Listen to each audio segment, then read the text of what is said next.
Today, NVIDIA says we don't have a graphics card, but that's fine. This is ChillPoint.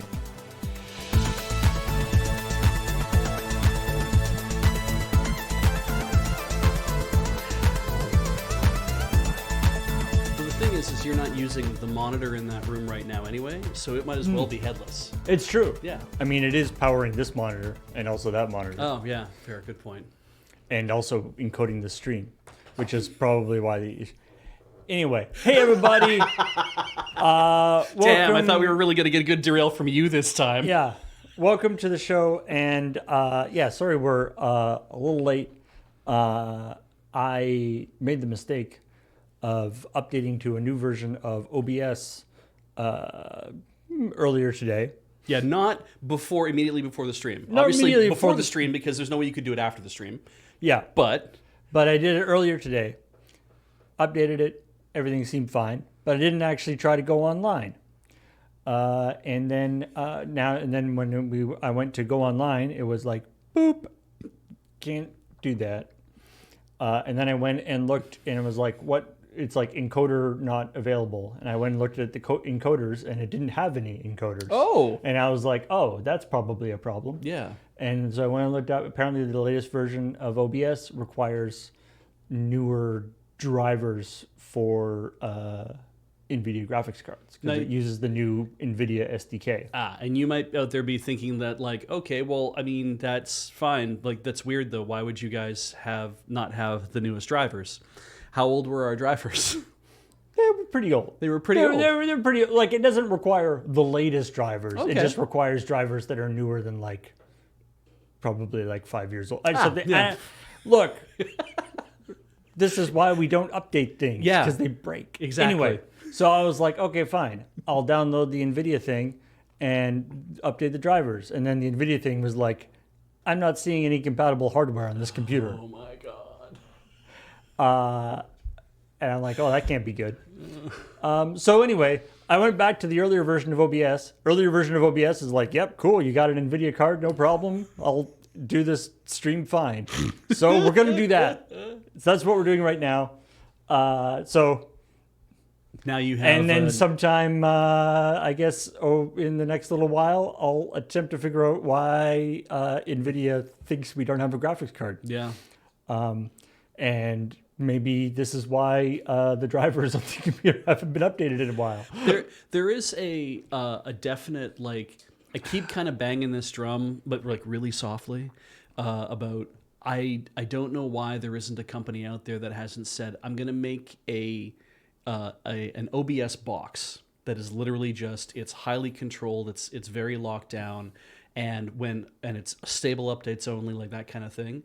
And it's like, I'll sell this for $500, and if you are a streamer, you can just buy this thing, and you take it home and you plug things in, and maybe it has it has a video encoder and everything on board. So you basically like plug HDMI into it and plug HDMI out of it, and be like, cool, this thing will always function, and you'll never have to worry about updates because they come like every 3 months or something. I mean, that's basically like a TriCaster or something, Yeah. right? Like a embedded system. Or, I mean, there are lots of actually like encoder boxes too. Yeah. But obviously, you know, it's why you use in like OBS is the flexibility. Absolutely. But anyway, I'm sure it'll be fine. So let me know if you experience any stream oddities. But for the moment, it should be the way it normally is. My mistake was trying to improve things. But right now, this is ChillPoint, where we talk about the week's video game news, as well as the episode of Checkpoint just went up. As you can see, it's just Bij and I here today. Heather's On assignment. Heather's on assignment, lying in wait outside YouTube headquarters. Yeah, probably. There's some updates we have to do to the YouTube back end. To clarify, lying in wait in order to ask them some pointed questions. Yeah. Pointed being at the end of a knife. I should also point out that in solidarity, I did offer to Paul to update the chat monitor system right now while he was doing that, so that if something went wrong on both of our ends, that it would be both of our fault, that we didn't actually start on time. And he said I couldn't do that. I believe I said You shouldn't do that. Yeah, I said that won't make me feel better, but you could do it if it makes you feel better. It would be, we could spread the blame around then. But, yeah. But anyway, speaking of spreading the blame around, Yeah. let's talk about some of the stories that made it into the episode of Checkpoint, starting with this story about CG Trader, I wrote that. which was, one that Beige wrote. And in fact, I believe you said you have an update to it. We have a new wrinkle that makes the story a little bit more interesting because I didn't pay full attention while I was writing it to stuff. So the sort of piece, the news here, or the reason why this is sort of in the news, is because CG Trader released their 2026 Market trends report. Their market report. Yeah.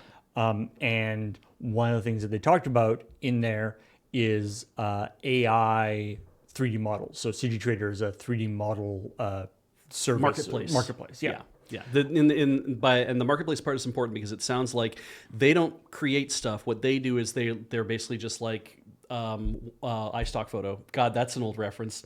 But they're like that kind of thing where you're like, I make a 3D model either for an asset for a video game or to be printed out, or maybe both, and then I upload it to there, and then somebody says, "Ooh, I like that," and they buy that asset and they have a license and they can use it.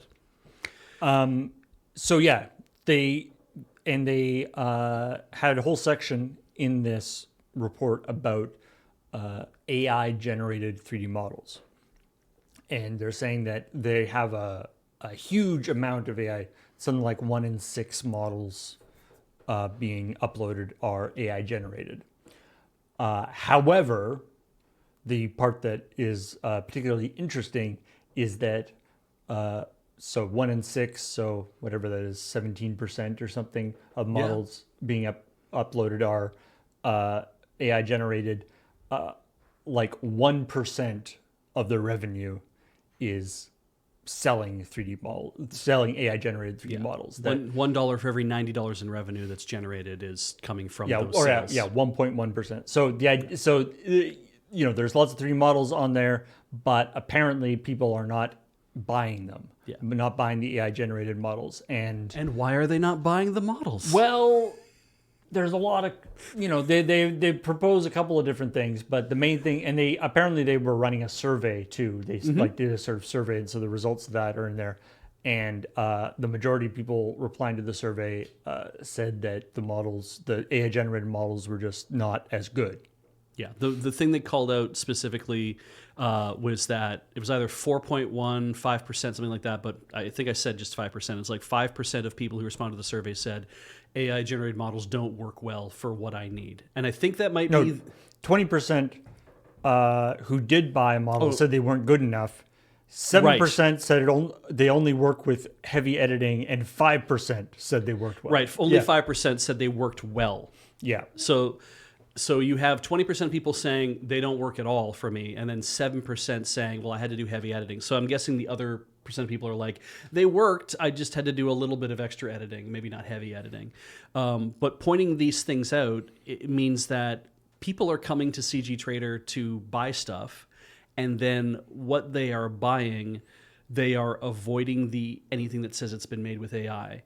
And presumably, I guess CG Trader has a Steam like some sort of they already had some sort of tagging thing so that AI generated models were denoted in their system. And that gives me a wrinkle because I did not realize this as I was writing, but then as I was searching on the morning of Checkpoint, because Paul pointed out, he's like, I can't find the actual quotes that you said that are quotes from the market report, and I'm like, well, they were on the story, and then I went and I looked at the story, and they were still on the story, but they're not in the market report. This is one of those annoying situations where they released this market report that's basically like slides. Mm-hmm.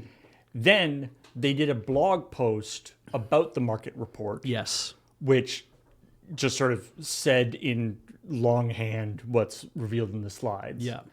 And then I think they did a press release. And then they did a press release which went out to all the places, but for some reason we weren't able to find that press release. And so there's like there's some quotes that were in the article we were looking at that we couldn't. It's like they say the same thing in the different place. Like all the conclusions are all the same. Yeah. The quote is like slightly different. Yeah. And it's just like, where did they say this? Yeah. So as I, Anyway. in the morning, go to CG Trader, then to be like, oh, shit. And not even like, I gotta be clear, not even the morning, like 11 o'clock in the morning. Like I know Paul is already kind of done with putting together the show and he's on his way to work. And you said, I found more appropriate quotes. And as I'm like scanning. Or I found some quotes that are Yeah. in it and are and the they're saying the same thing. The same thing, yeah. Or worded differently, but saying the same thing. And so as I go to CG Trader's website to have a look, I realize at the top of the site, next to like all the login and support and whatever else, there's a great big rainbow button that says Create with AI. And that's when I realized that CG Trader did this to themselves. So yeah, they're not a neutral party in They this, are not. in this thing, being like, for some reason everyone's uploading AI stuff. And you can think of this as like, if you think of that, there's a few explanations, because if you think of the company as like a monolith, you're like, okay, well, the company decided that AI is our thing and everyone's here for this and we're all doing whatever. If you think of a company as a group of individuals who all have different opinions on maybe what should be going on in there, and maybe the people who are pushing the, hey, create with AI because it'll get more people to come to the site and make stuff and put it into the site, and then we can make money on the back of people just typing words into a generative system. And won't that be great for us? Because you will generate 1 in 6 things on our website will be made from I'm assuming from their own tool that's built into the site, right? Right. People thinking, hey, get rich quick, just type in some shit and then, say, yeah, upload that. And don't charge maybe a lot for it. Maybe don't charge like a ton of money. And there might be people who are working in accounting and analytics and all those other things who are maybe not a fan of this, who are saying, what are the things we can say about the situation we find ourselves in that are true and therefore not going to get us in trouble with management, but are also kind of putting a finger on this is part of the problem and we are helping to perpetuate this upon ourselves. And that's what I'm wondering, if there's something like that going on too. I particularly liked the, in their conclusions about AI stuff, they took a long, hard look at themselves, and internally evaluated that the problem and the reason why people aren't buying the AI things is that the models aren't very good. Yes. The problem is not discoverability. So they're like, hey, we're letting, we're putting that out there. The problem isn't that people can't see them. The problem is that the models you guys are making suck. Mm-hmm. So do better, I guess. Which is funny to me because it's basically saying, especially if they're using the internal tool, it's like, hey, the models that you're making suck, but we're not going to say anything about how our tool is helping that happen. Also, we don't know if all of these 1 in 6 that are making it to the website are coming from the tool that they're linking in, or if it's coming from other places. But right, yeah, and I mean, there's a few things we don't know. One, I don't know what the average cost of the AI generated asset is versus what the average cost, or maybe even median cost would be better, of what a human generated asset is. I mean, and there's a thing with that, with like the arguments. Sometimes there's an argument for AI stuff in this sort of situation where it's kind of sort of commodity stuff. Yeah. People will be like, yeah, the AI thing isn't as good. Yeah. But it's like, 80% is good. Yeah. But it's 10% of the work. So it still comes out ahead. Yeah. Right. Which is like, okay, sure.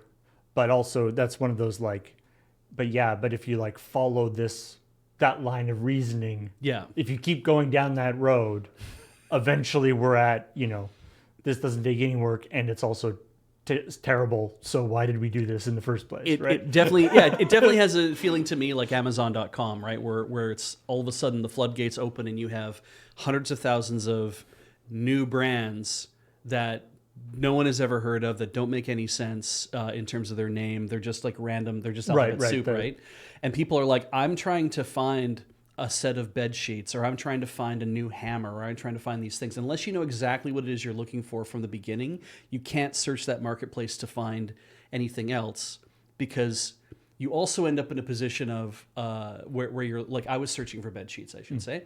I was searching for 100% cotton sateen, made from like long staple ring spun cotton. Like I had a very specific idea of what I wanted to do. And I'm like, I'm willing to spend a couple $100 on these sheets if they're real.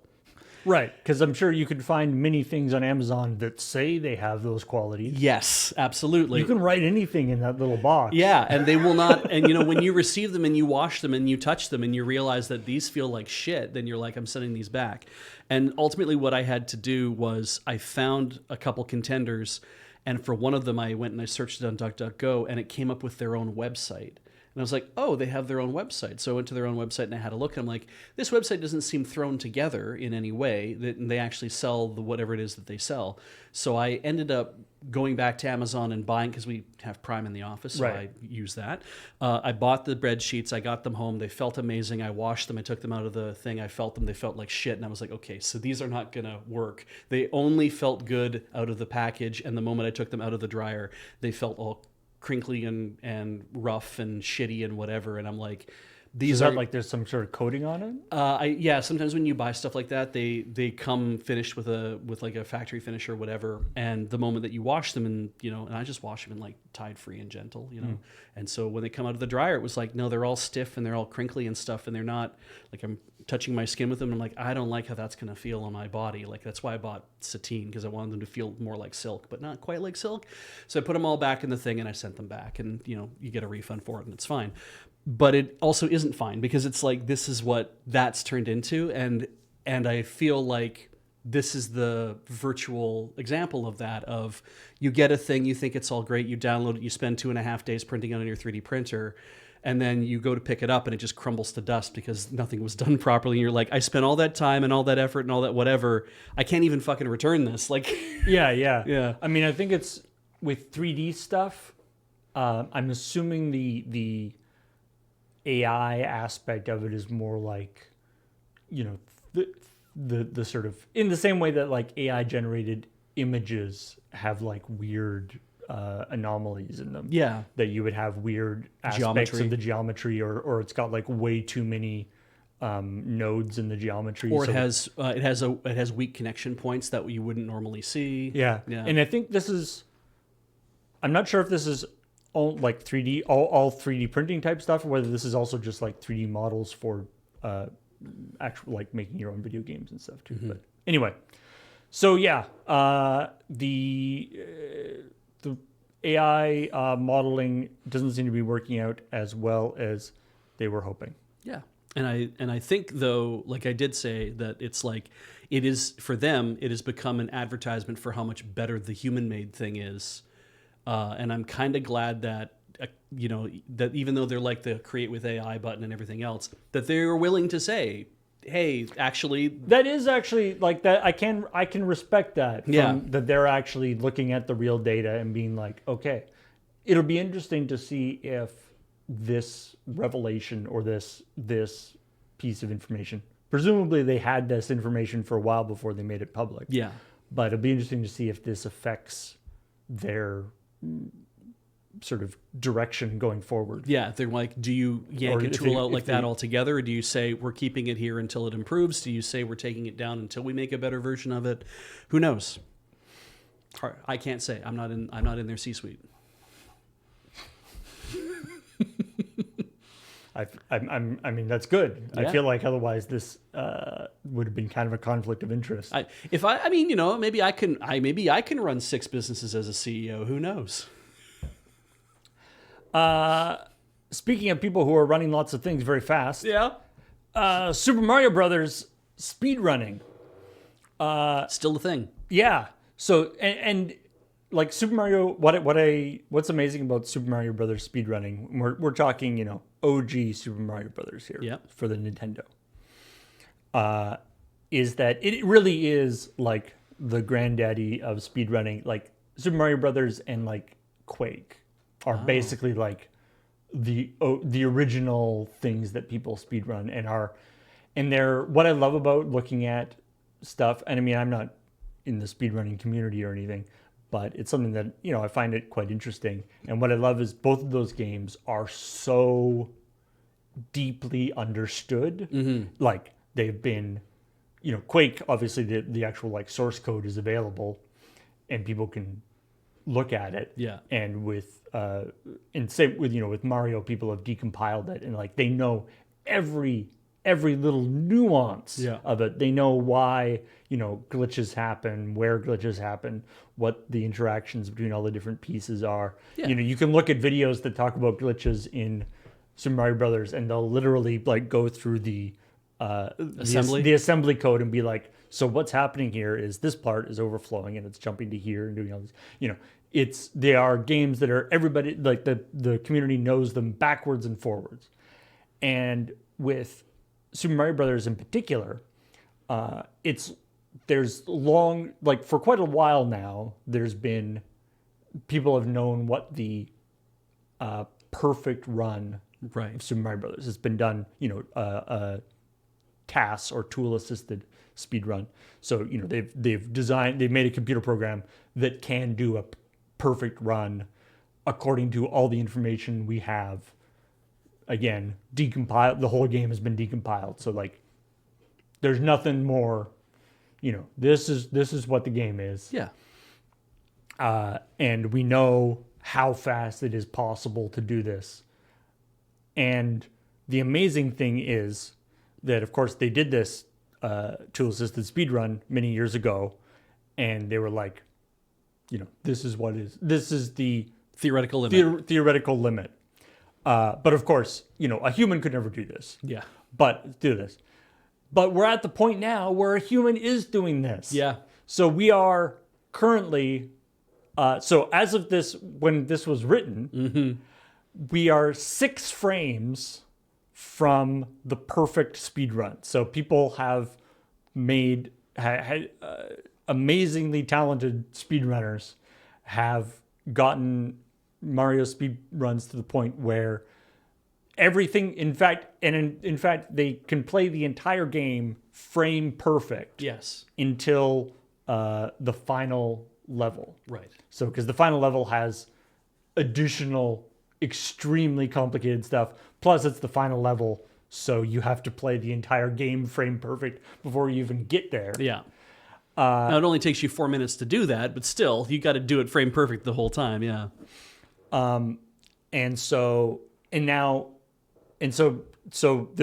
this the heat is on for who can actually do this, and many of the sort of top speedrunners, because they'll just run that last level over and over and over again, right? Yeah. To test, to experiment, Yeah. and to practice, and they've gotten, people have been able to do that last level frame perfect. Yeah. But not been able to put the entire thing together. Absolutely. The amazing thing is that I haven't actually looked into this too much, but I was informed by people in the YouTube comments, and I believe that, that the 6 frames that Lakuki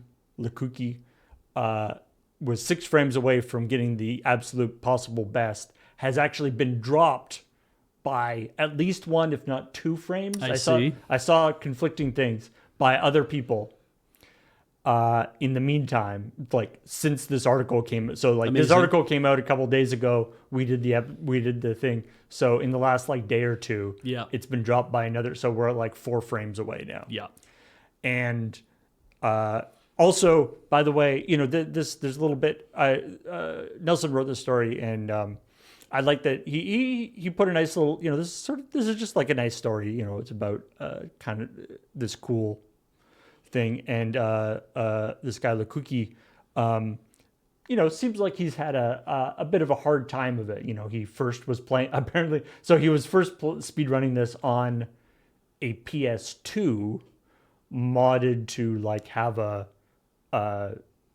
Nintendo emulator. Oh right, yeah, in it. yeah. That's which has like different lag or different latency characteristics than a real one would. Yeah, you So would it's never not, do a world record level speed it's run not or something like perfect. that. But he was practicing on that, and that enabled him to. He got some donations to buy get this set up for a real Nintendo and things. Apparently, he had a bunch of other hardware problems that then he had to do stuff. As it says in the article, he invented basically a new technique for using an NES controller. Yeah.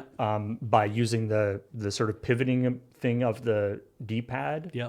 So that you can push things at a frame precise thing. Apparently, again, I'm getting this from YouTube comments, but I believe them. In the meantime, Yeah. A windstorm blew the roof off of this guy Lukuki's house. So he's been having a bad run of luck. Yeah.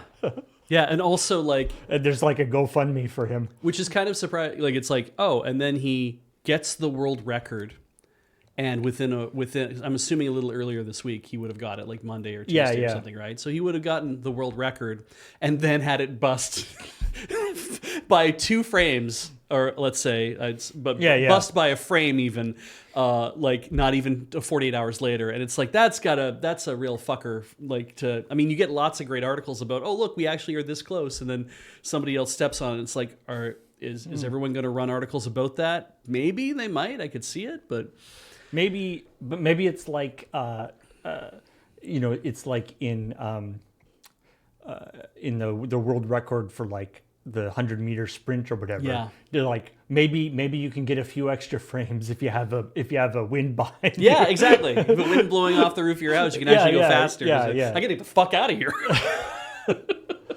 Anyway, so good luck to the Mario Brothers speedrunning community. I'm sure it's going to happen, and it is ridiculous that we're at that. It's this the precision of people's playing ability when doing speedruns and stuff is totally mind-blowing. I really like how Mario speedrunning stopped being the 4-minute mile and turned into the 100-meter dash.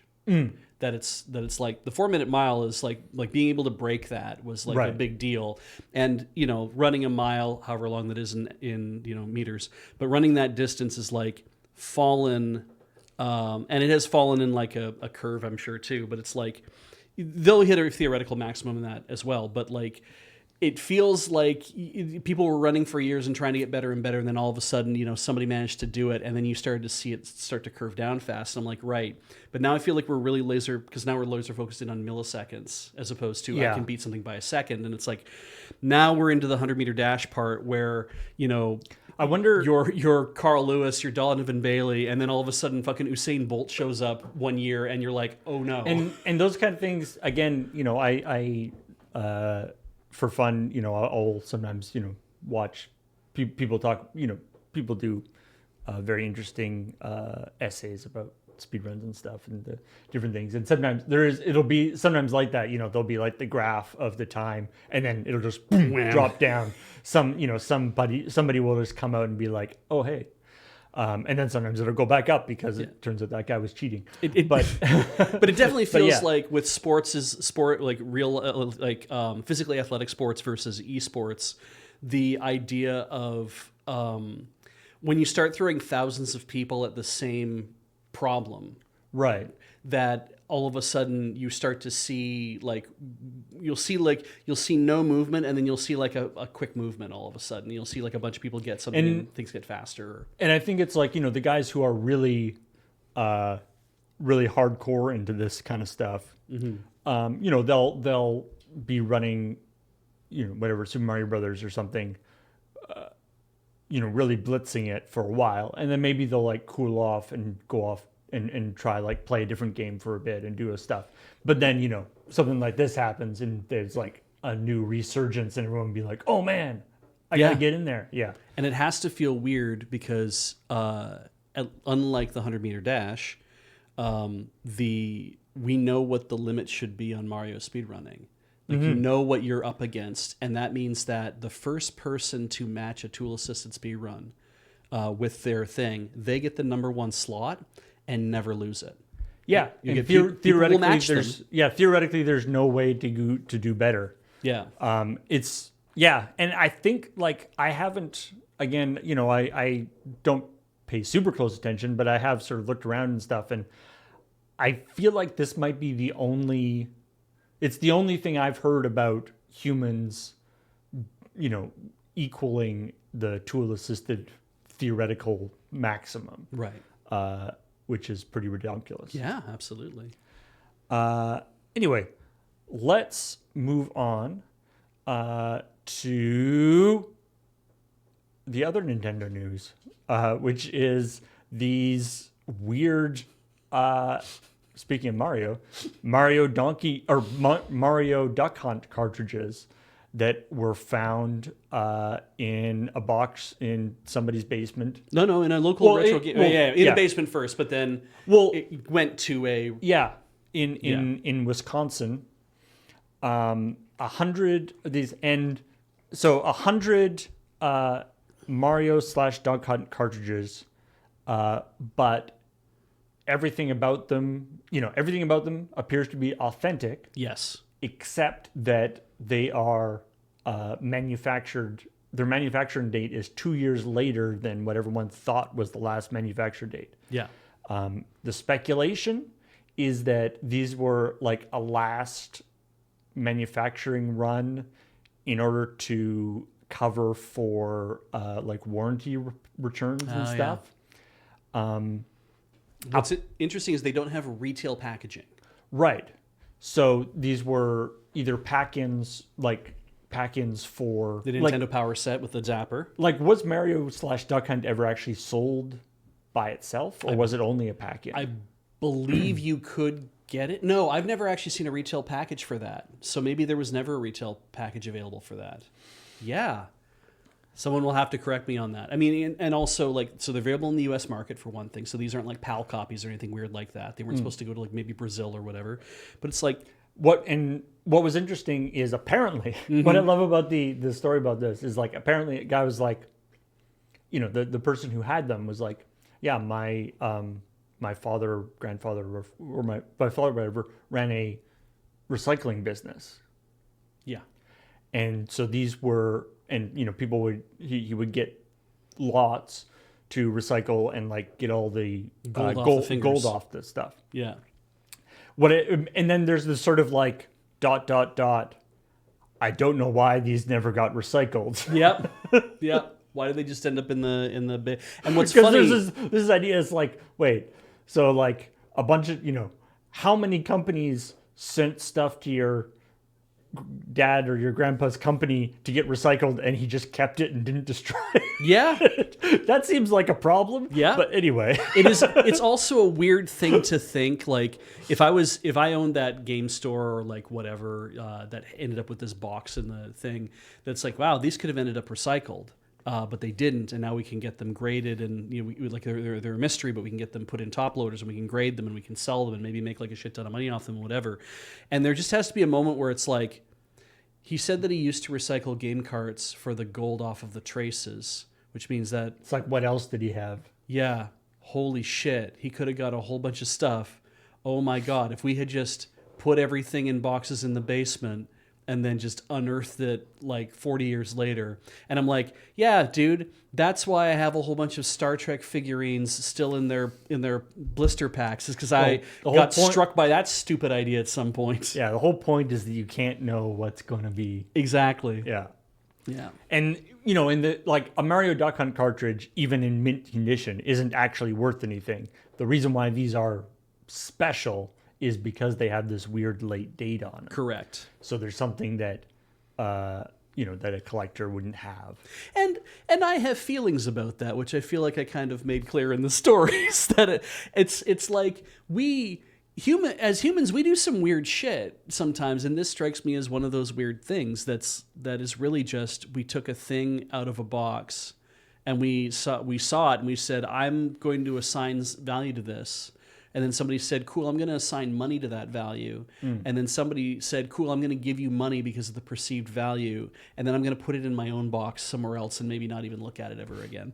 Yeah. And the pointlessness of the exercise. It's not like the version of Mario or Duck Hunt on this cartridge is, any different than the version. It's not like you're getting a weird variant. Right? It is exactly the same physical, the exact same data on the cartridge. Exactly. And I thought it would be interesting if somebody did actually like plug one in and be like, well, let's see how different it actually is, or try to decompile whatever's on the ROMs or anything along that line. Like that would be interesting to know if they're like, oh, it's a revision of something they decided to clean up a bug or do whatever. It's like, then this means that this version of Duck Hunt has a 1.1. Like, why would they ever do that? And it's like, because they wanted to change something about it. It's like on 100 cartridges only. It's like, well, that's what they did. So that would be weird. Yeah, this one, as you were saying, it's, the ducks go backwards. Yeah, Ah. the ducks start in the sky and they fly to the ground. Yeah. And you have to shoot the dog. Finally, you get to shoot the dog. I was really happy with your fuck hunt picture that you mocked up, which I'm thank sure you. you mocked it up. I don't. Yes, I liked one duck and then two ducks at the same time, and I had to go back because I didn't know if you changed clay shooting to something else, and No. it just said clay shooting. I was like, okay, yeah, maybe not. I'm glad that you didn't over gild the joke. Anyway, then it's No Man's Sky's 10th anniversary. Hooray! Good for them. Yeah. That we didn't think that was going to happen back 10 years ago. We were like, this game's going to fucking crash and burn. Nope.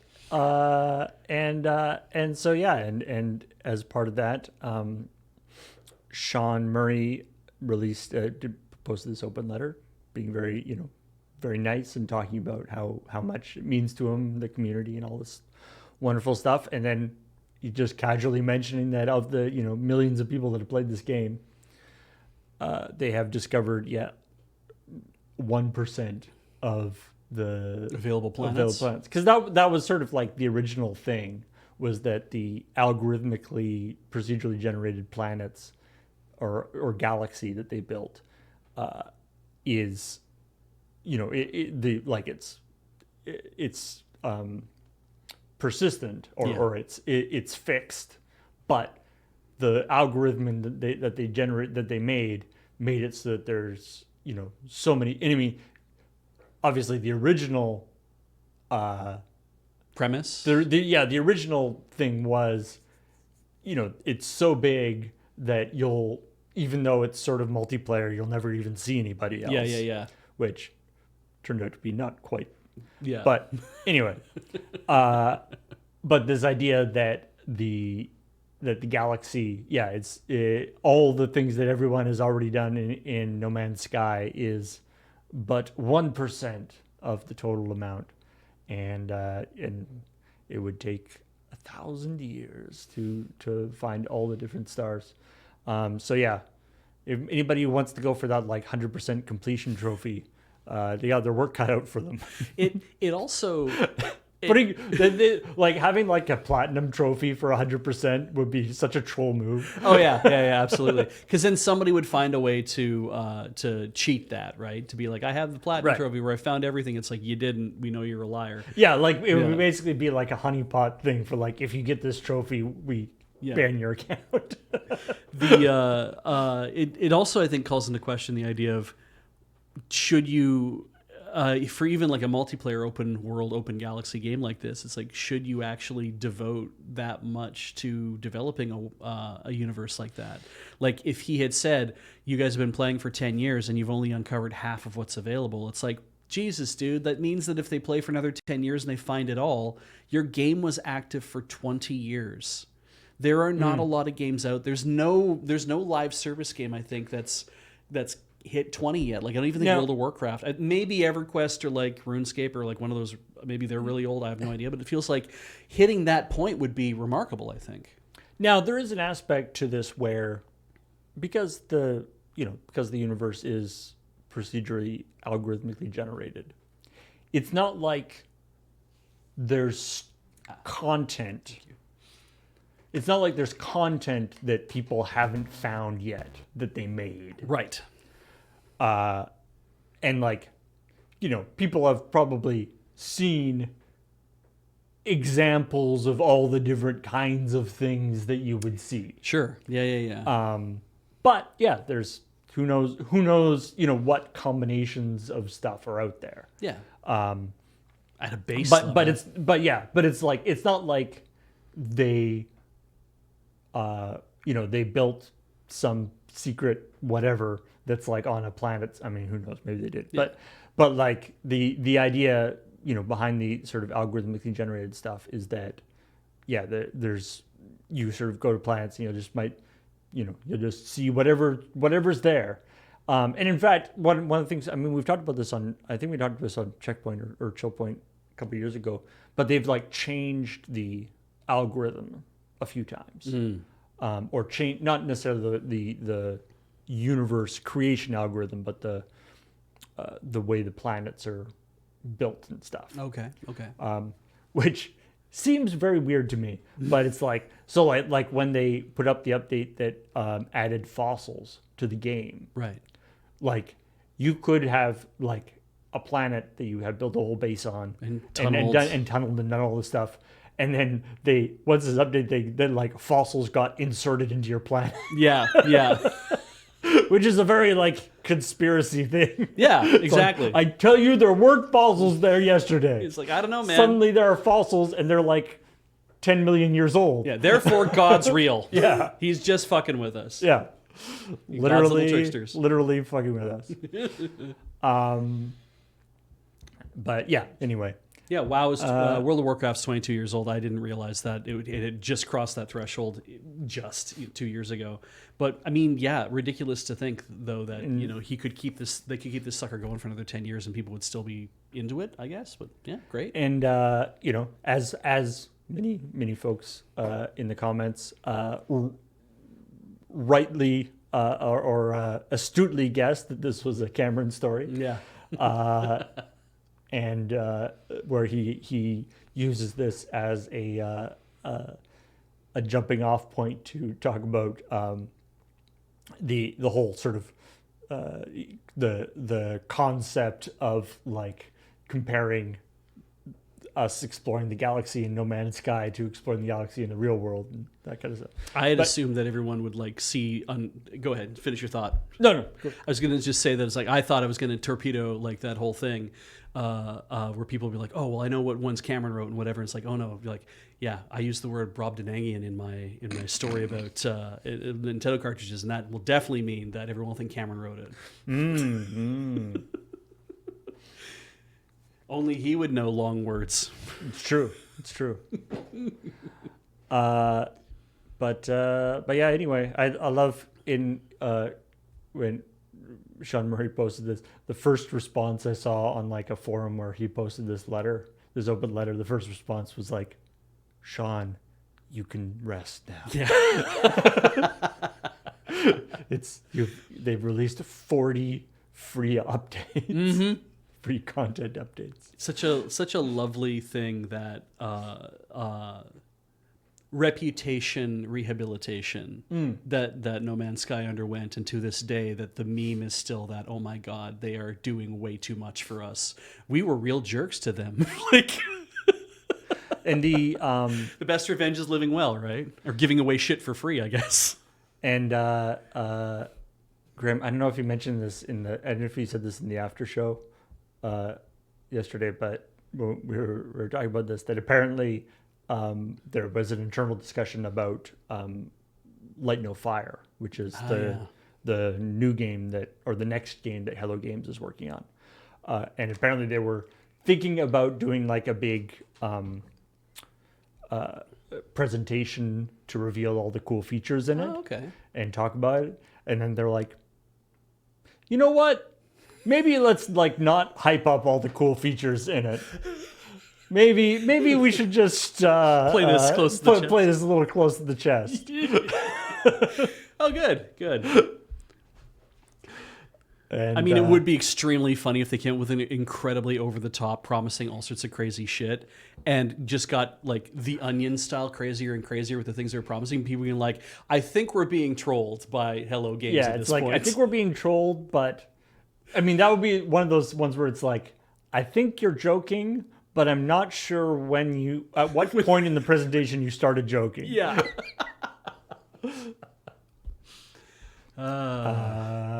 And then finally,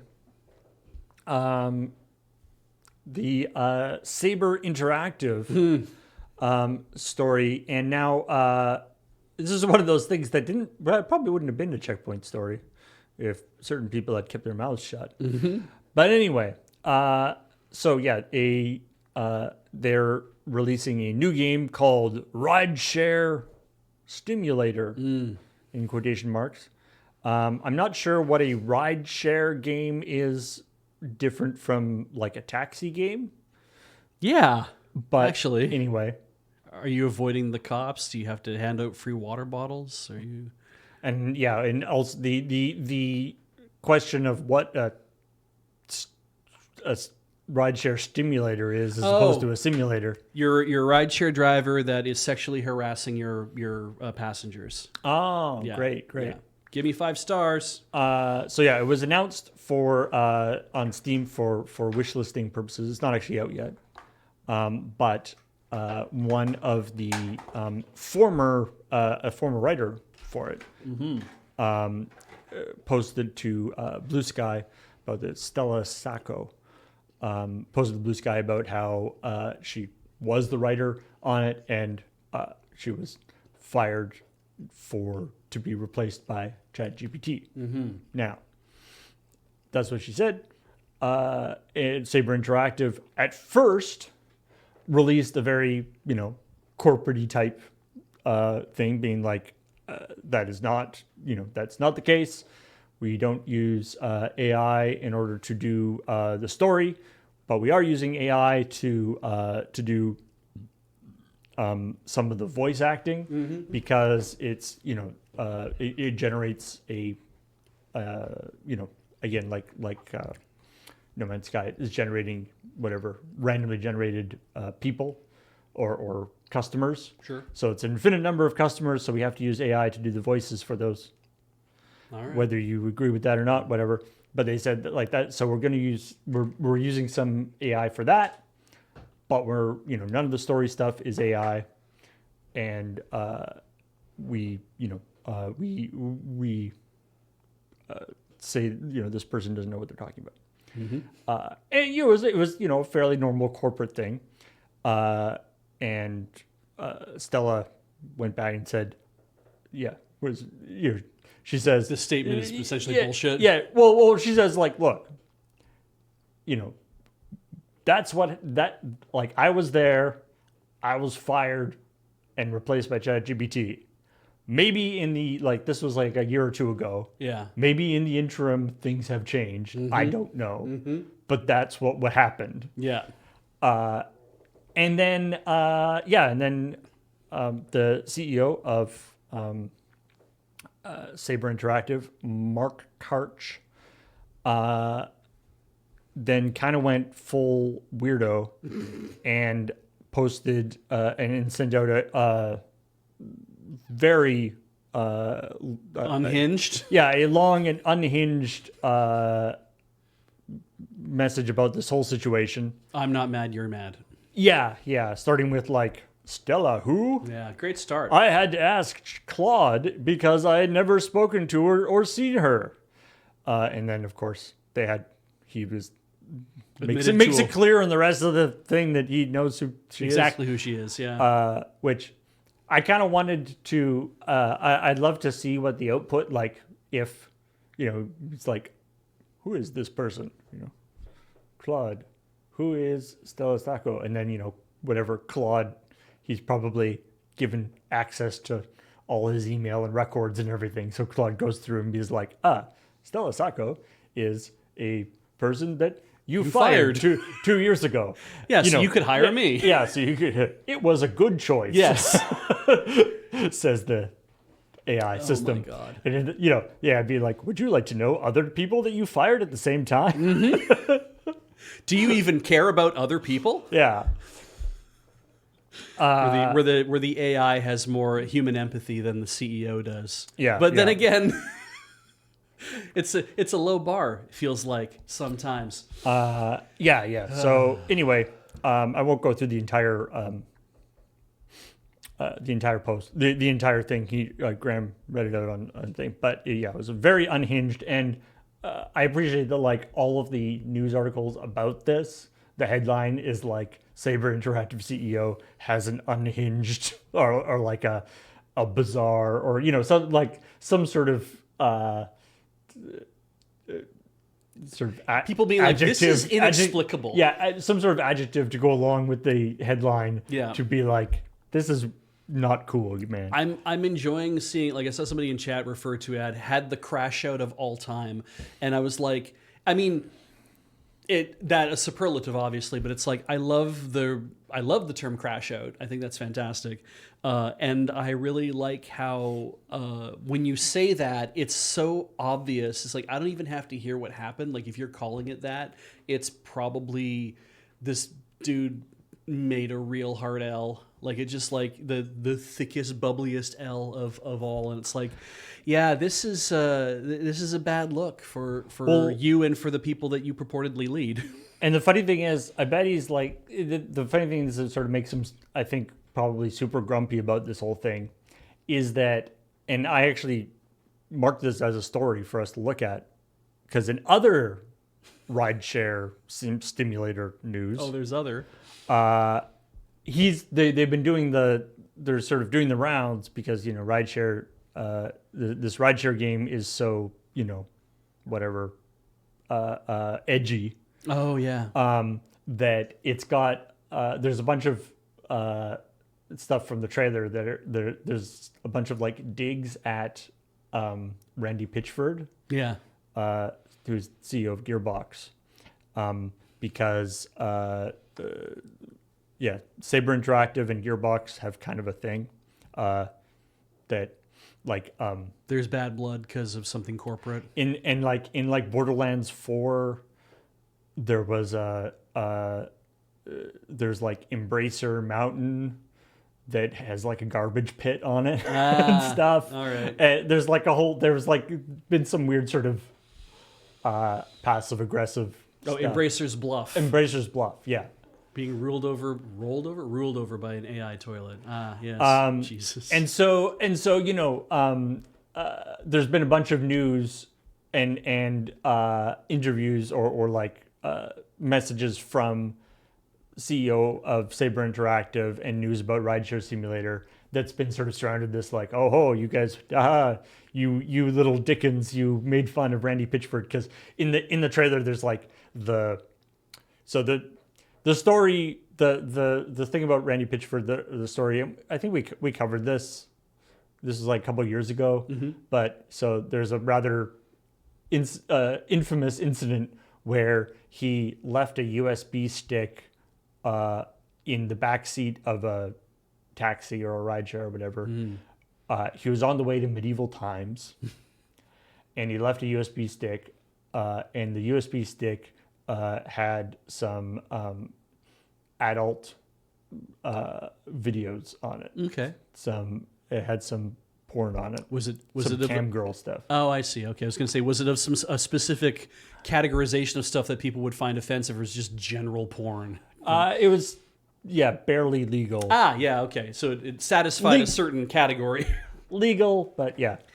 The additional bizarre aspect that I love about that story, is his defense was that the girl in the video, as part of her performance, was performing a magic trick.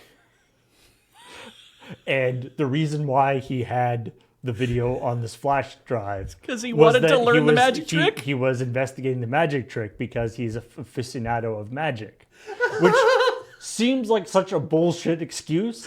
Except he legitimately is a magic aficionado. Like Randy Pitchford, he's been to like the Magic Castle. He is like extremely excited about magic. So like that actually checks out. Which I don't know if that makes it worse or better, but I just want He owns the Magic Castle now, right? Yeah. I just want it to be something like, and now I'll make this deck of cards disappear. Oh shit! Oh shit! Yeah. Oh shit! Like, yeah, don't. Oh. So yeah. Sorry, yeah. We're talking like stage Magic, not Magic the Gathering. Did he buy Ricky J's library at all? I don't know. Because I don't know what happened to that. Because apparently Ricky Jay had like the biggest library of historical Magic stuff. Yeah, and it kind of seems like the kind of thing that if you had millions of dollars, you probably would have put in some money to get that and do something with it. But wow. Anyway, Yeah. that was a funny thing that happened a couple years ago. So in reference to it, man, I said a couple years ago. Apparently it was 2018. So Okay, that's 8 years ago. Jesus. Sigh. What is time? Anyway, so in rideshare, in the trailer, one of the cars has the license plate is USB DRV. yeah, your USB DRV. It's like on the way to a medieval times-esque place, and That's sick and humor, though.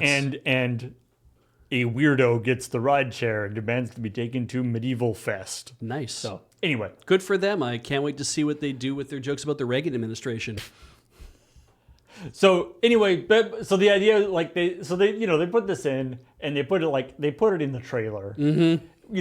Being like, ha ha ha, we're gonna get a little bit of press about this, and people will be like, you guys are cheeky. And then that kind of got overshadowed by Him being a shit. This person, not only this person talking about how she got fired, but then him being they completely lost their Damn it. marketing thing for it. But anyway, There are jokes that we kind of throw to the side because we're like, actually, that's kind of not relevant anymore. And then there are jokes that we bring back because we're like, that hasn't been relevant in so long that we can definitely do a joke about it now. and then the coming up, which was of course that a Five Nights at Freddy's, Yeah. and a company called American Dream. Okay. Which is like American Dream. I think they do like malls and stuff. Okay. Anyway, are coming together to make a real life Freddy Fazbear's Pizza, which is the pizza parlor from Five Nights at Freddy's, which is in Five Nights at Freddy's. Five Nights at Freddy's is supposed to be kind of a knockoff Chuck E. Cheese. Yeah. So there's this weird aspect of like, so are they going to make a knockoff Chuck E. Cheese? Yeah. Or are they going to, but apparently, reading more about it, apparently it's going to have like pizza and games and 2 animatronic shows and also like a horror experience. Right. Like I don't know if it's an escape room, but like some sort of thing. So there will actually be like some Five Nights at Freddy's stuff. It isn't just you go to a terrible you go to like a terrible Chuck E. Cheese and like that's it. I would kind of love if what they opened was like the front of house is all Freddy's, right? And it feels just like Chuck E. Cheese. It's just like whatever, Maybe make the pizza better. At least do that. Have beer, but do something to kind of just like be a little bit. Just be a little bit more above scale because you can charge people at the ass for what's about to happen. And then the back half is you get to we're going to take people on a tour or whatever, and you take them on a tour of the thing, and it's like, oh, hang on, you like, this is the security room where we like whatever, and then somebody gets like a thing on their phone, they're like, oh, hang on a second, I'll be right back, and then they leave and they shut the door, and then the experience starts, and then like the lights go off, and and then the back of house is entirely your kind of escape room sequence of you get out of the room, you go through the whatevers, and then you get to get freaked out and by all the other stuff, and you get to escape. And I'm like, if you did it like that, so it's like I can come to the arcade part in the front and have a good time. And if I had kids who wanted to be a part of the thing, I'm assuming maybe 12-year-olds that can kind of go off on their own and do it, be like, yeah, I don't want to go do the Five Nights part with you. I want to stay in the front of house and like maybe watch you do it on a TV or something, but I don't want to be scared. because I don't give a shit about my kids. It does seem like I could see this as like a thing at, whatever. A con?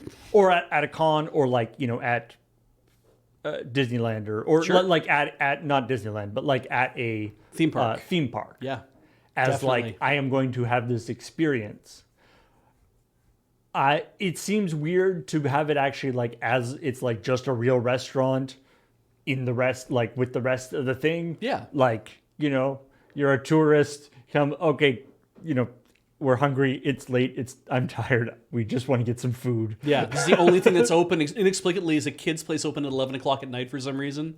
Like, it seems like there's a chance that people might end up there not knowing what's going to happen. Yeah. Which seems... It's why tricky. I want there to be like a clear division between the two. I mean, like Fluffy Skinny Pig points out, because people are mentioning Omega Mart, and like I haven't been, like I went to Vegas and did not do Omega Mart, didn't have time to do it while I was there. It'd be lovely to go the next time I go there. But that kind of idea, I agree with you that it's like this will be representative of a thing. It's going to be an art piece behind a more corporate feeling thing. Right, in the front. right. And I love that, like, if that is the idea that they want to do here for Freddy's, it's like the art piece that is behind the more corporate feeling thing in the front, and make it a functional fucking restaurant. Like, that would be fun, I think. I do love the meta thing of like, in the real Five Nights at Freddy's, it's animatronic character performers. Yeah. They do their animatronic dances or whatever, but then, they've been possessed by ghosts or whatever it is, come to life and start attacking people. Yeah. And so presumably this is animatronic characters that do their animatronic dance. Yep. And then animatronically continue their preset performance, but the second part of the performance is them terrifying people. Yeah. But they're still the interesting sort of meta aspect of like, but they're still programmed to do that animatronically, and within the strict bounds of the thing. Yeah. Like how long would it take for people to realize that it is not actually happening the way it's supposed to? Yeah, exactly. What if it was like somebody did die there and they're like, holy shit. It's like, man. It's like the the like Halloween theme, or like a haunted house house things where you're like, wow, that was so realistic. Oh no, wait, actually that guy's dead. Yeah. Oh dear. Yeah. The twist happens there. Yeah. Yeah. I think it's super, like, I think it's super fun that a thing like this could exist, and great, go have fun, go enjoy yourself. Defunctland will do a great bit on that in about 3 years. Yeah. All right, couple of stories that didn't happen in the that we didn't actually get to in the actual story. Or in the actual episode. Yeah. There apparently now I was about to say Niantic, but they're not Niantic anymore. They are the Scopely something. Anyway. Yeah. Pokemon Go they're cracking down on Pokemon Go cheaters, I guess. They're cracking down on people who have obtained Pokemon in ways that they shouldn't have obtained them. Oh, so if I was like here at home and I was like, I'm going to spoof myself into Australia to get a Kangaskhan or whatever, and then yeah. So spoofing, and also like people, for one thing, you're not supposed to be able to sell be able to sell Pokemon, right? Again, in terms of service, and then there's also some things where there's some like actually been like some server, people think there's been some sort of server hacking stuff going on, because like people will have Pokemon that were only available through like quests that are now gone, Right. and yet they have obtained these Pokemon. So like, there's been some sort of either something was hacked or somebody on the inside has been like turning on a flag so that they can do this quest. Okay. Interesting. Yeah, so this is less, it seems like this is less like spoofing as in like changing your location and more like Pokemon that literally could not be. And so there's like Illicitly obtained. Like there's actually, there's people selling, on whatever services selling that they, OnlyFans. like, whatever, that they are in contact with members of the Pokemon Go development team and they can get you, whatever Pokemon you want to get. That sounds pretty cool. But apparently they have starting in issuing blanket bans on people who do that. No. They're saying it's unclear why the action has been taken now. Whether because apparently this has been happening for like a long time. Why they're just tightening things up right now, but It's anyway. so weird to me because on the one hand I'm like, why does it fucking matter? Like, especially if it's like they haven't done anything about it until now, right? But I'm like, why does it matter? What is it affecting, and what is it ruining? What experience is it ruining for the other people playing the game? But then I also realized that, if I remember correctly, you can take things out of Pokemon Home and put them into Pogo, or vice versa. One of the two is true, I think.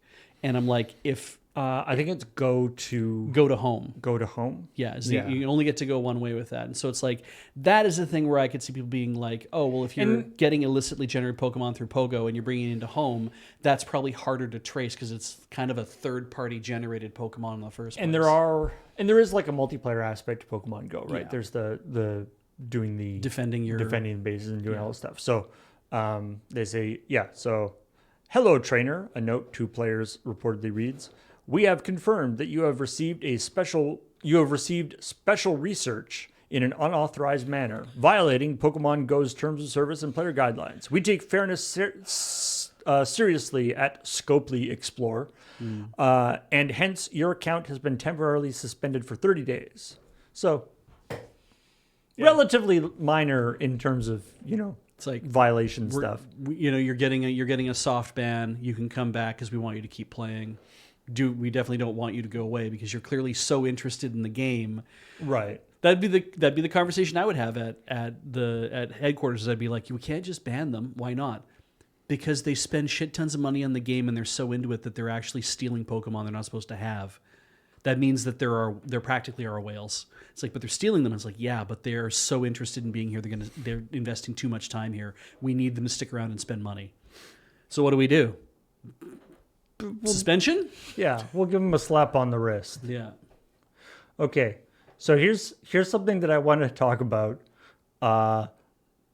This isn't news in the sense that it's like exciting, like a thing, but there is an announcement that came out, or a game that more information has been released, and I love this. So the game is called Sparklink Stars, or Disney Sparklink Stars. Okay. And so it is a upcoming mobile gacha game. And it is specifically a mobile gacha game that is directed towards women. To a female audience, I guess. Oh no, I know what this story's about. So it's not less waifus and more the Husbandos. Husbandos. Yeah. But so what's amazing about this though is, like I said, it is Disney Sparkline Stars, Sparklink Stars. So I believe the idea behind this is it's one of these things where you're like managing an idol group. Mm-hmm. And at the moment, at least, they've shown off 4 different idol groups, and the different groups, all the characters in it are based on Disney characters. because it's a Disney tie-in thing. Right. Not that they are the Disney characters. They are No. based on. They are inspired by the Disney characters because Do you have screenshots? yes, Good. because they are in fact because of course because of the kind of target market that they want to hit. All of the characters are very pretty boys. And so I thought it might be fun if we try a little quiz. If you can, because I gotta say, the inspired by aspect is pretty loose. These are what you would refer to, all of you on Tumblr, as gijinka. Like, I've seen, my share of the or you play like whatever Hyper Dimension Neptunia or whatever. It's like this girl represents the PlayStation or whatever. Sure. And like they do a pretty obviously it's cute anime girl, but she's got like stuff that like the controller is like in her hair or she's got the right color scheme and different stuff. So let's start with the first group here. And see if you can tell what Disney characters this team is meant to represent. The name of the group is Amaze Inc. Mm-hmm. That might help you a little bit. It might be a dead giveaway. These are Disney characters. The logo and stuff might help you a little bit. Yeah, and yeah, you're correct. These are Monsters Inc. characters. Now, please tell me. Can you guess which characters from hit Disney Pixar film Monsters Inc. So these very, very pretty boys are from? The one with the green hair and the black and that you can only see one eye. Go ahead and guess who that is. The tall one in purple. Okay, tell me which one that is. And then whichever one is actually wearing the most purple, I don't know. But then I think it's the green-haired one. I want you to guess which one that one is. I would love any of you to have a guess for that, and I will point out who it is because I remember reading the story about this. And I think I still remember it. I was like, you got to be fucking kidding me. Right. Uh-huh.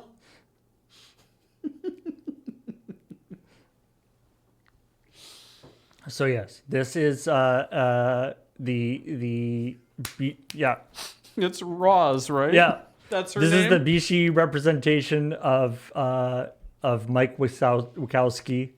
There's Sully, the big furry guy, and yes, the chain-smoking slug lady is represented by this young man right here. And I was like, I thought there would be a thing of like, oh, well, they're all boy characters, so they'll all be boy characters. Like, no, this one's Roz. It's like, why? All right. That was the easiest. I'll show you a couple others here. I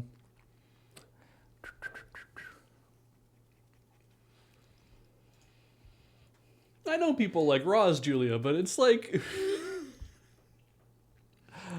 all right. How about these fancy young men? Mm-hmm. Which Disney property? Now they are. I'll say they're all from one Disney property. Yeah, it is pronounced Endeloa, or Endeloa. And you're correct. It is. These are all from Beauty and the Beast. Now, which characters are which? I'm gonna say the redhead is the Beast, and I think I'm wrong because I think the brown-haired one is supposed to be the Beast. Of course, he's the Beast. Look at how messy his hair is. Right, and he's got the big ruff on the front of him. Okay, all right. Nobody could love this man. He is so ugly. All right, the brown-haired one in front with all the yellow frill is the only way I would know that's supposed to be Belle. Yeah. Is it? Yeah, that is Belle. I thought if that's Lumiere, I'm going to lose my mind. Yeah, that's Belle. That's the Beast. Please let the white-haired guy in the top be Chip, the little cup. No, Oh, but close. really? So the red this here is this is Gaston. Right. You could see he's got the physique of a man who eats 5 dozen eggs a day. But every last inch of him is not covered in hair. That's true. That's true. He is very hairless, except for the. This young man here is the Rose. He doesn't even have a speaking role. Yeah. Right? It is one of the non-sentient things in the palace.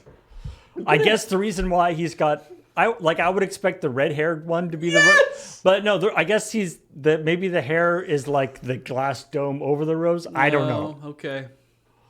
Wow. Yeah. Now, Oh, damn, that's funny. there's also now this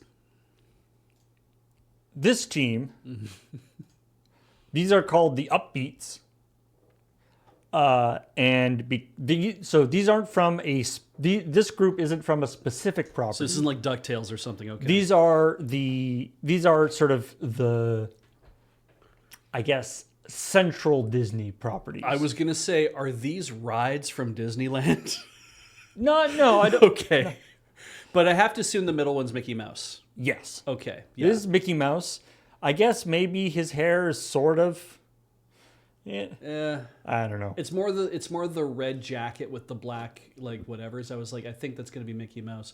Which one's not wearing pants? That's Donald Duck. Yeah, Rock Pusher is correct. This guy is Donald Duck. This is Goofy. Yep. Yeah. People got that. Look at that Goofy type. How about these two? These two are together. Is it Chip and Dale? It is. It's Chip and Dale. Yes. Like, they could have at least given him the like leather jacket. Yeah. That's cool. Yeah. Like they give him a. If Dale is the top one though, and he's in that like kind of that Letterman's jacket, the varsity jacket, then I can kind of buy that. But I like the when you say they're together, are they boyfriends in this as well? I don't know. Okay. I don't know. Yeah. All right. Final one. Last one.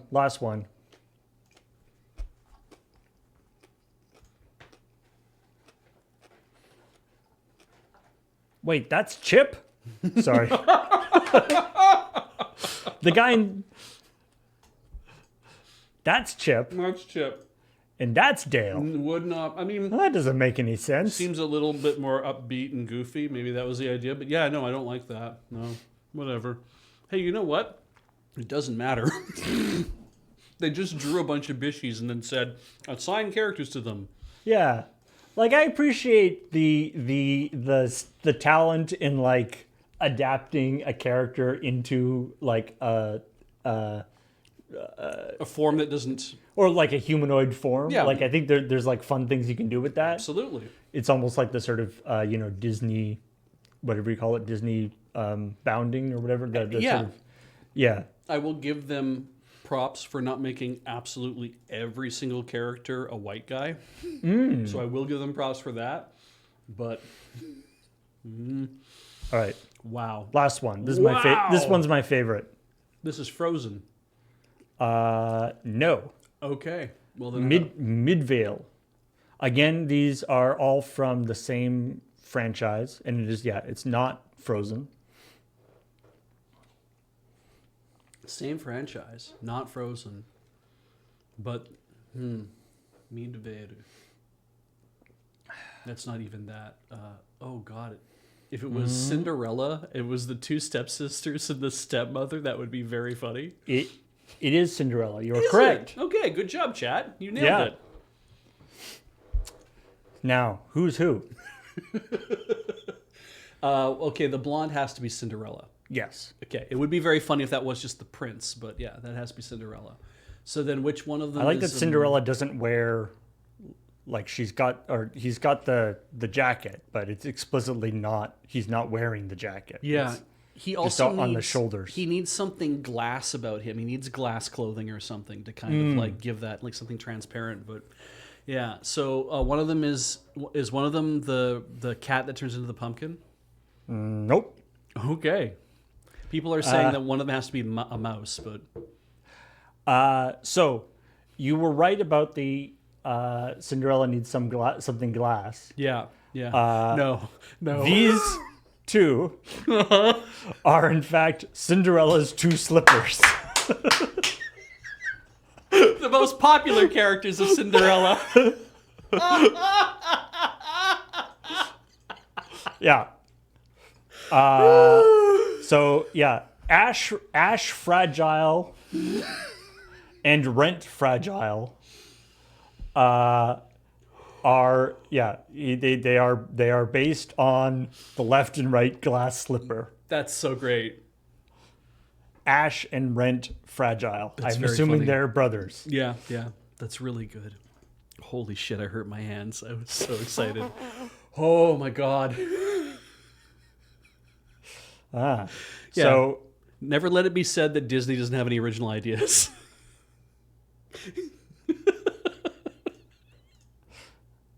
sorry, each of them have like little each of them have little taglines. Oh, So okay. one of the slippers is an excellent leader who hides his heart behind a transparent wall. You're a shoe.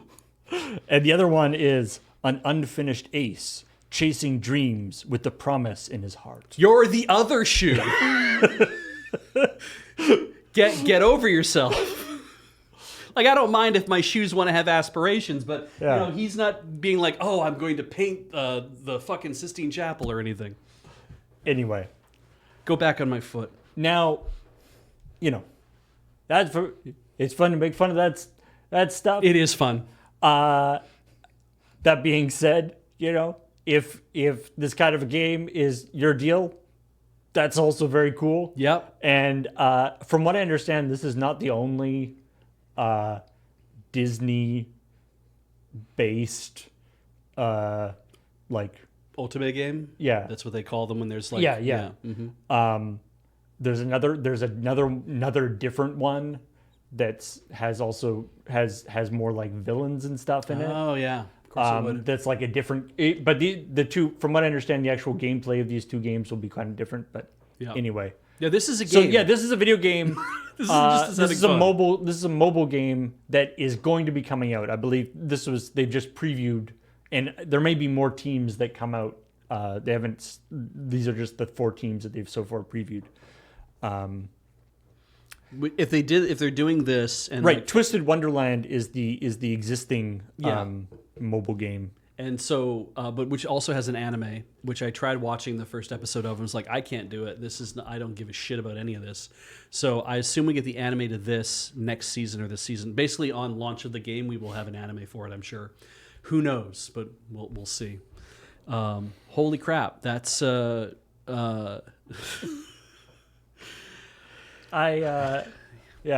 I do very much enjoy, but like I said, I feel like they could have done, like I feel like they could have accomplished the task of making Disney characters into attractive young men, but kept the Disney character representation more, but maybe that's not the attraction. I give this a lot of shit, but also I did watch the entire 13 episode or 12 episode anime series that was about hot young men liking Sanrio.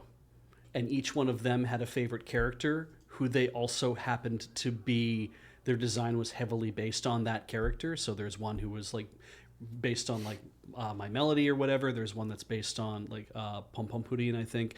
And there's one based on Cinema Roll. It was just like every one of them had a Sanrio character assigned to them that they liked, but that they also kind of exuded that flavor. And I was like, I watched the whole thing because it was extremely funny that this existed, and also felt like it was very much supposed to be a boys' love series, except that I don't think that ever manifested. And because I'm not into boys' love stuff, but I was like, but still, such a ridiculous idea. I have to see what's going to happen to this. And it was fun. Unmanifested boys' love is even better. That's true, yeah. Yeah, it's all rhetorical. Someone's going to say the name of that series in a few minutes, and I'm just going to flash back to it entirely. So that'll be fun. Also, actually, one of the other things I saw about that game, Sparklink Stars, somebody was like, I saw people talking about being like, wow, it's interesting that Disney will sort of allow that, like, 'cause, they're pretty tight about their IP. And one of the things people talking about is apparently, like, in Japan and basically in places that aren't North America. Yeah.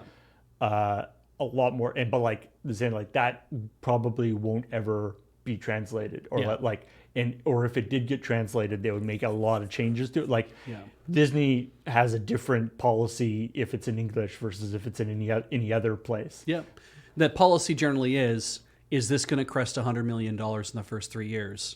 Yes, well then we're going to do it.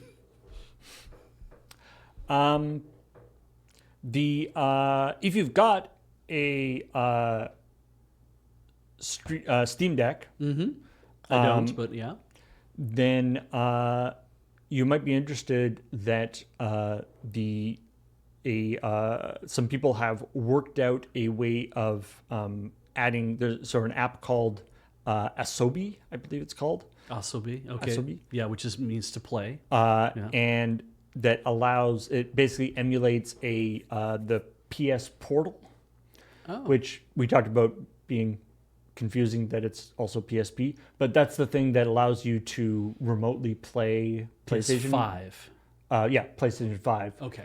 It's a portable unit that allows you to remotely play. Basically, your PlayStation acts as the server. It was like a controller with a screen. Yeah. Yeah. Okay. And so somebody they've made an app that allows you to basically your Steam Deck, or your Steam Deck can basically act as a PS Portal and start playing games. So now you have access to all the stuff that's on your PlayStation 5, which is pretty neat. Kind of like, so it's like a translation layer of sorts, or like a interface thing where they're like, we're emulating that functionality, putting it on the Steam Deck, and then you can do whatever you like with it. This is very unofficial, obviously. Yeah. And so there's some speculation as to whether Sony will be cool with it. I mean, theoretically, from what I understand, like, this is still, you're playing games that are you own. Yeah, like, you have to, and you also, and like, you still have to, like, subscribe to the PlayStation Plus or whatever, which allows you to do the streaming. Right. You don't have to buy a PS Portal. Yeah.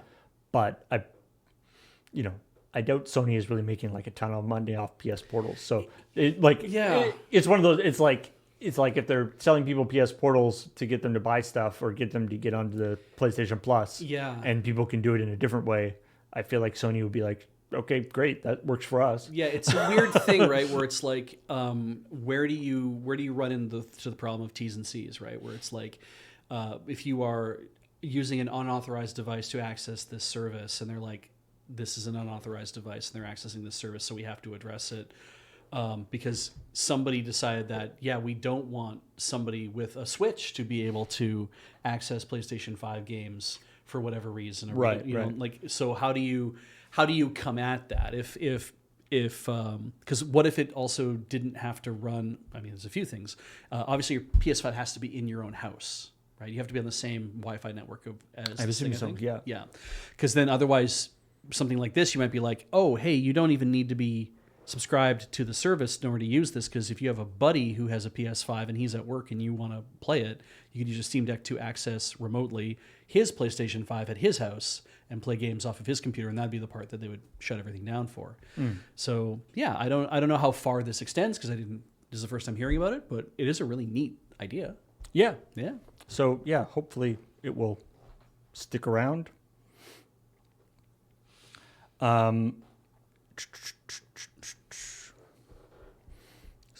What else we got going on here? Oh yeah. Why don't we make this the final story? And don't worry, it's loud, is what it is. I have clearly muted you. Okay, thank you. That's an ad, isn't it? It is. Yeah, great. Uh, What a great ad for whatever that was. wait. Pause. Okay. This is a very, very, very short teaser video. So pay attention to it. Here we go. This is a warning.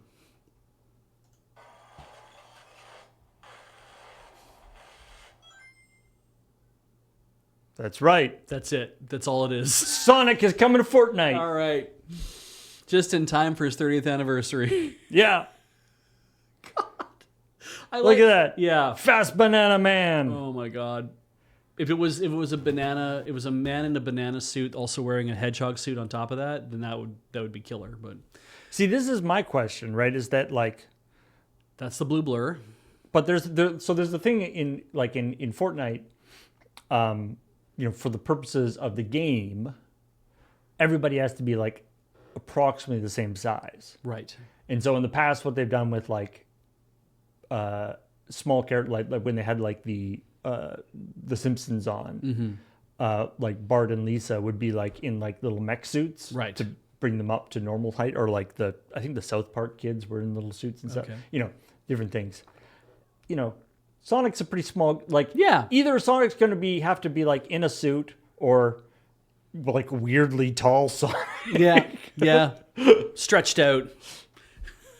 That just very just take it from the fan art and just kind of draw his legs way longer. So actually that'd be very funny. Just give him long noodly limbs. Yeah, long song. Just long legs. Longic. No, but just like torso and head normal. Yeah, just stretch his legs out. Yes.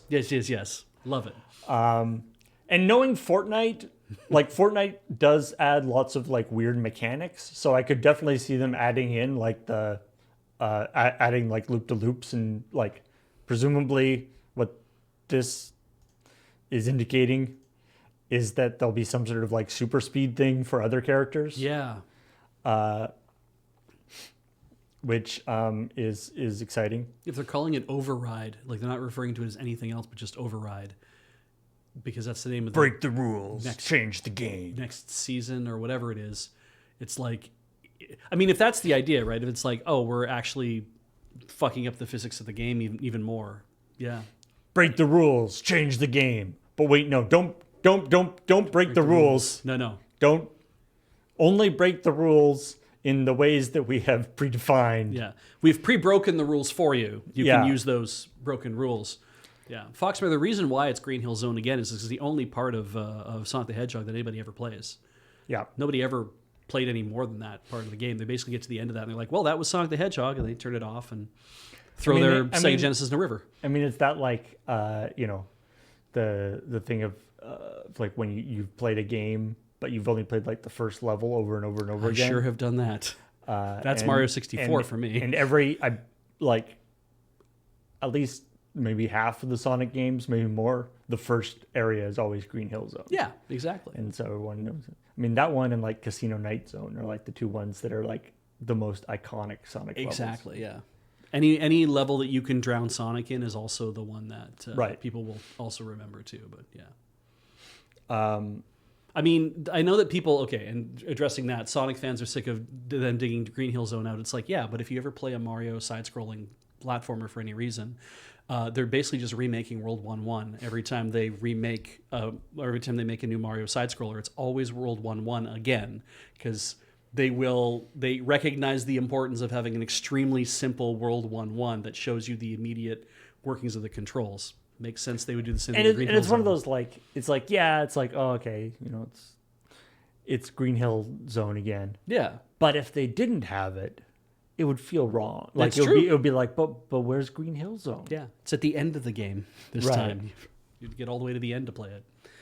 No, well, exciting news for people who play Fortnite and who love Sonic, which is basically everybody in this room. Yeah. Everybody loves Fortnite and Sonic. Some optional items require a purchase. Gameplay not final. But yeah, I do love it when games have the like break the rules. Yeah. Or I mean, because of the EA buyout stuff. I'm thinking, I used to love that, because EA's slogan used to be, EA, challenge everything, Oh yeah. which I always liked. It was like, EA, challenge everything. No, that's good. Do that. Even our slogan. Yeah. Yeah, you got it. You understand. EA, you suck. Yes, excellent. Yeah. Do that. Keep doing that. Yeah. Or it's in the game. I think that was the other one they did. But yeah, break the rule. Or, it's like it was find the games like the Sea of Thieves or Red Dead Redemption or whatever, right? It's Right. always that weird thing of like games where you're supposed to be An outlaw. an outlaw or a pirate or whatever, and then they're like, wait, no, you're actually, people who are being actual assholes are ruining the experience for everybody else. Yes. And it's like, but so it's like, we want you to be, you're a pirate, but like, don't, pirate. Yeah. It's like I'm playing Don't kill people. I'm playing Yakuza Kiwami 2 right now, and I'm like, right, the Yakuza are like these violent dudes who are part of organized crime in Japan. But also, I'm playing as like the guy who's supposed to be the pinnacle ideal of a Yakuza, who is like, we're not going to do anything wrong if we can help it. We're going to ride a fine line between, Right. like we're not going to sell drugs or guns or do whatever, except that also we have to beat people up all the time. Well, but then, yeah, and then of course, when it's a multiplayer game, Yeah, it's even there's worse. a whole other dimension, or like GTA Online, Yeah. right? It's like, you are committing crimes in the game, Yep. stealing cars, doing things, but doing it against the NPCs is great. Yeah. Doing it against other players starts to become a problem. Yep. Like, my favorite one was when they put that was right. We did the story where they literally just put a casino in the game, Yeah. like a real money casino. But then they made it so that you couldn't fight in the casino, like the casino was safe, Yeah. which of course meant so that people would just Wait outside. wait outside and gank everybody who came out of the casino. Yeah. Didn't see that coming. Anyway, that's all the stuff that we want to talk about today. If you haven't seen this week's episode of ChillPoint, you should. It's up on our YouTube channel, youtube.com/LRRVG is our video game channel. You can become a member there, and you'll get your name in the credits at the end of the episode of ChillPoint, which is pretty cool. Please do that. And of course, everything we do here at Loading Ready Run, including ChillPoint and ChillPoint and various other things, are all supported by you over at our Patreon at patreon.com/loadingreadyrun, or if you're a subscriber to this Twitch channel, a member of the YouTube, all those great ways that you can support us, or you can buy something from the store.loadingreadyrun.com. There's some super cool t-shirts. We got a month left on the Vault shirts that are currently up, and there'll be new ones up starting in September. So Nice. Yeah. Speaking of Disney things, I don't have any Disney t-shirts. I'm sorry. We put them back into the Disney vault. Yeah. Yep. Yeah. I love the idea. It's like you got lots of time, but you don't have forever. But yeah, for now, we will talk to all y'all later. Bye.